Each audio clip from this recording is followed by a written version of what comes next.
Guys नमस्ते सबैजनालाई स्वागत छ मेरो नयाँ ब्लगमा। आज चाहिँ कुरो त्यही हो, हजुरहरूसित सिट छैन, विदेश आउनु मन छ।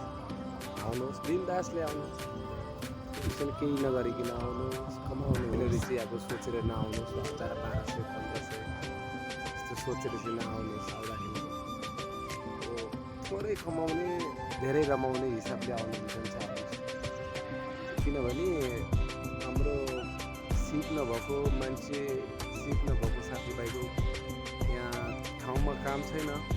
मैले त्यस्तो सिट नभएको अब अनएजुकेटेड मान्छे आए, 1000 रुपियाँ स्यालेरी छ, 12 घन्टा ड्युटी छ, खानु आफ्नै, त्यही तपाईँको ल्याउनु लग्नु गाडी, रुम भाडा त्यति नै दिएको छ। अरू त्यहाँभन्दा अरू केही छैन। आउनुहुन्छ, आउनुहोस्, मजाले आउनुहोस्, तर केही चिज गर्छु भन्ने चाहिँ नआउनु होला।